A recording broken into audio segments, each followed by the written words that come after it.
Hello everyone, you are now listening to SKR Story Time. I'm Hana and I'm gonna be your narrator today. Chapter 1. The Masked Hunter. He observed the black boar within the cover of darkness amongst the trees.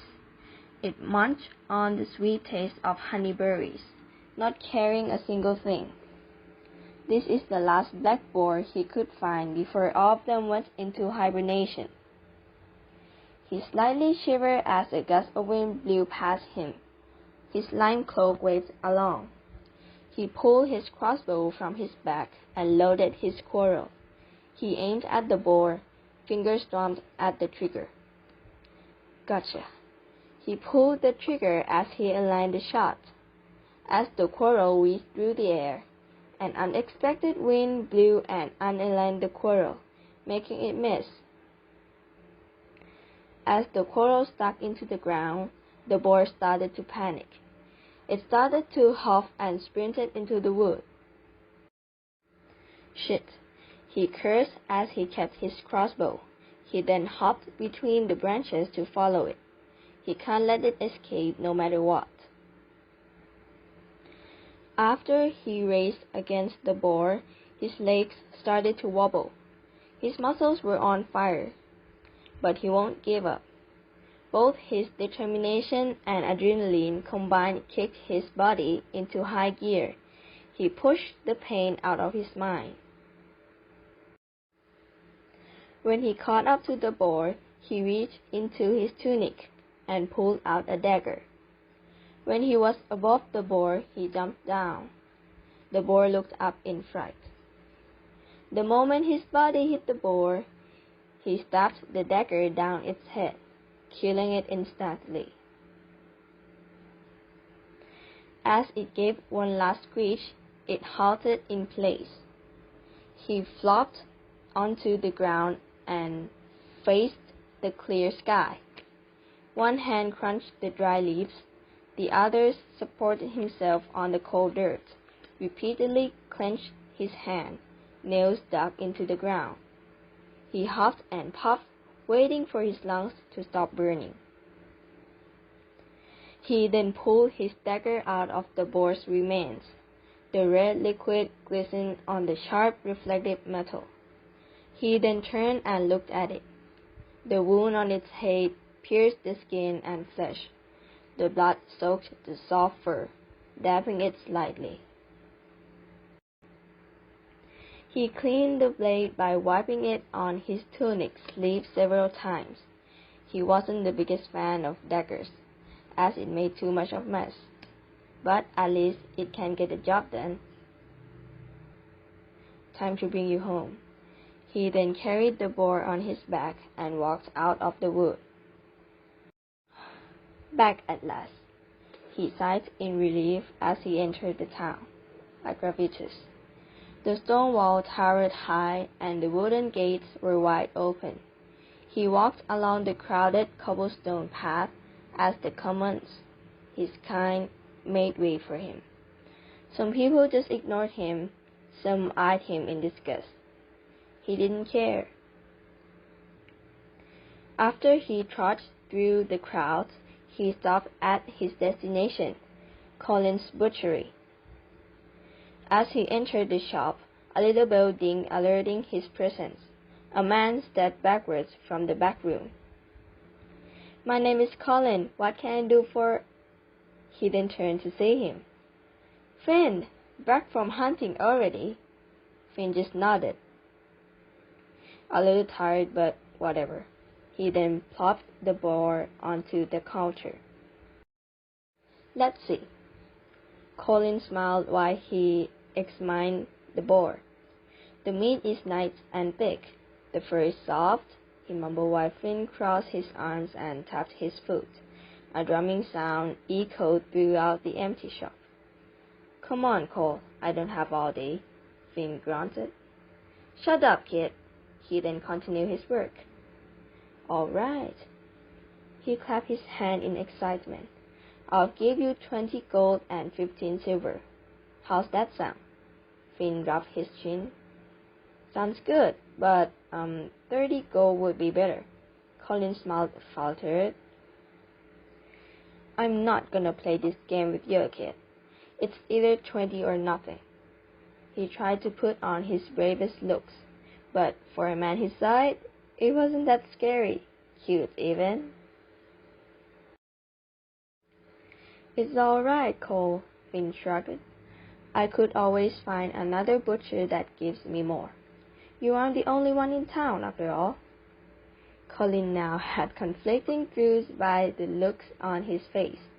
Finn picked up the board and looked down at Colin. Goodbye.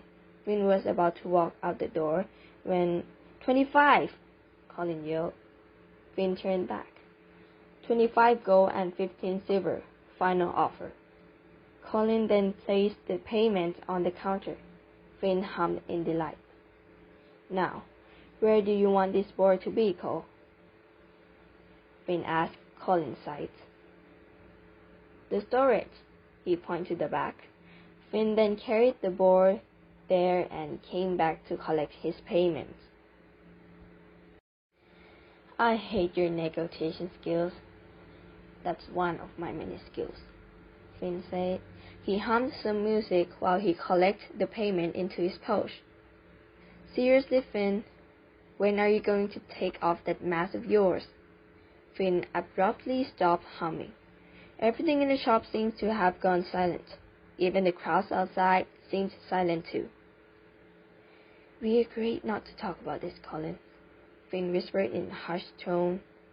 Yeah, it's about your mysterious past or some reasons like that, Colin said. But that's the reason, kid. It's the past. You can't change anything. He raised his head to be met with a pair of messy spirals. It was crudely drawn to represent eyes. Its unblinking gaze made him uncomfortable talking about this. Finn caressed his white mask. The fine texture of wood embedded on his touch, and it came along with fragments of haunting memories. Run, Evelyn, run! It's a monster! Help! Get away! Nathan! Oh, God! You okay, kid? Finn was taken aback by fingers snapping in front of his face. You started to breathe quite fast there.